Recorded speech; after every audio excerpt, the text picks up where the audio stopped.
여러분 김필비를 아십니까? 본토 발음으로 하자면 킴필비라고 하고요. 또 맥카시라고 하죠. 세계제 2차 대전 중에 독일과 일본 전체주의 적들을 대항해서 연합국으로 싸웠던 나라들은 종전이 된 이후에 이념 때문에 갈리게 됩니다. 그때부터 정보전, 심리전 등이 동원된 냉전, 콜드워가 시작이 되죠. 그 당시에 가장 심각했던 문제는 내부의 적이었습니다. 그 중에서 대표적인 사건이 바로 킴필비 사건인데요.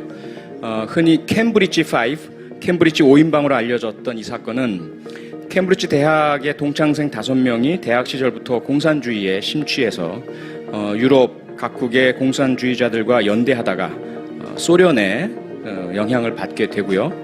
2차 대전의 혼란을 틈타서 그 자신들의 학력과 실력 등을 이용을 해서 영국 정부의 중요 부서에 진출을 하게 됩니다. 그 중에서도 영국 정부 최고의 정보기관 MI6에 진출한 킴필비가 국가기밀들을 소련에 넘겨줌으로써 그 당시에 상당한 수의 영국 첩보원들이 유럽 전선에서 암살당해서 사망하기도 하고요. 한국 전쟁에 대한 극비, 미국이 중공군이 개입하더라도 원자폭탄을 사용하지 않을 것이다라는 이런 기밀을 소련에 넘겨줌으로써 결국 원자폭탄을 두려워하지 않은 소련과 중국이 한국전쟁에 개입하게 됐던 우리를 분단으로 이끈 원흉이기도 합니다. 그런데 이 킴필비는 결국 러시아, 소련의 첩자임이 발각이 돼서 1963년 소련으로 망명, 도주하게 됩니다. 하지만 이렇게 발칵 뒤집어질 만한 일이 발생했음에도 불구하고 영국 사회는 공안 정국으로 들어가지 않았습니다. 왜냐하면 오랜 기간 숙성되어 온 자유와 민주주의에 대한 자신감과 확신이 있었기 때문이죠. 이런 문제에 대해서는 정부와 첩보기관 내에 제도와 운영 시스템을 개선하는 것으로 족하다라는 그런 사회의 인식이 있었던 것입니다. 하지만 같은 시기에 미국에서도 유사한 문제들이 있었습니다. 여기에 대응해서 미국에서는 조세프 맥카시라는 공화당 상원의원이 미국에 암약하는 내부의 적 공산주의자들 250명의 명단을 내가 가지고 있다 라고 소리치면서 마녀사냥, 빨갱이 사냥을 하기 시작하죠. 4년 동안 진행된 이 맥카시즘을 통해서 공산주의자로 의심받았던 2만여 명이 직장을 잃게 됩니다. 그리고 수백 명이 가혹한 수사를 당하게 되죠. 그런데 결과적으로 재판을 통해서 공산주의자로 확인된 사람은 단 한 사람도 없었습니다.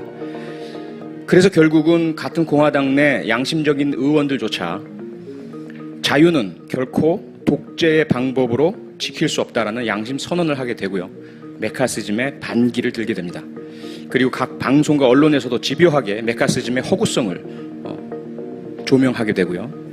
국회에서도 맥카시즘에 대한 청문회를 열게 됩니다. 맥카시는 결국 이 청문회에서 자신의 주장이 합리적이고 논리적이라는 근거와 증거를 대지 못하게 됩니다. 결국 4년 만에 맥카시즘은 종말을 맞게 되죠. 21세기 대한민국에서 이 킴필비와 맥카시가 부활하고 있는 것 같습니다. 한국에서는 영국 첩보기관에 침입했던 첩자 킴필비가 국회에 침입해 있는 이석기 의원의 모습을 띠고 있죠. 미국에서는 마녀사냥, 공산주의자 사냥을 주장했던 맥카시 상원의원의 모습이 국정원의 원세훈 전 원장의 모습을 하고 있습니다. 그런데 문제는 원세훈 전 원장은 맥카시처럼 4년 동안 성공적으로 빨갱이 사냥의 광풍에 성공합니다. 그리고 대통령 선거에도 개입하게 되죠. 결국 승리하게 되고요. 하지만 이석기 의원은 줄곧 의심과 경계를 받아왔고요. 그가 요청했던 국방 기밀들은 모두 거절당했습니다.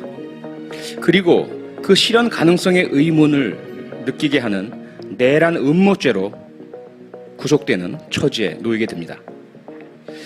자, 만약에 이석기 의원이 북한과 연계되었다는 증거가 발견된다면 아마 이석기는 21세기 대한민국의 킴필비로 기록될 것입니다. 그리고 그와 연계된 또 다른 연결고리들이 만들어진다면, 찾아내진다면 아마도 캠브리지 5의 한국판 재현이 이루어지게 되겠죠. 그렇다고 해서 한국판 메카시즘, 원세훈 전 원장이 중심이 된 종북 좌빨 색깔론의 광풍이 면죄부를 받는 것은 아닙니다.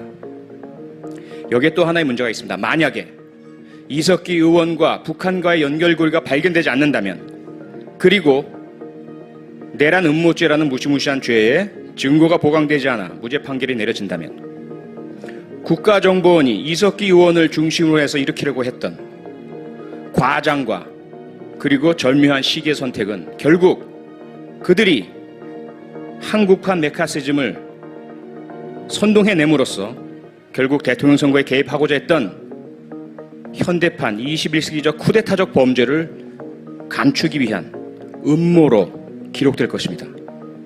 어쨌건 재판을 통해서 이석기와 원세훈의 죄상은 가려질 것입니다. 다만 우리가 이 사건들을 통해서 분명히 깨닫고 알고 있는 것은 경제, 사회, 문화, 스포츠 각 분야에서 세계와 어깨를 나란히 하고 있는 21세기 대한민국이 오직 정치 분야에서만큼은 1950년대 냉전 상태를 벗어나지 못하고 있다는 사실입니다. 그리고 그 중심에는 국가정보원이 있습니다. 부디 제발 정치 분야마저 21세기 대한민국의 모습으로 돌려주시기 바랍니다. 고맙습니다.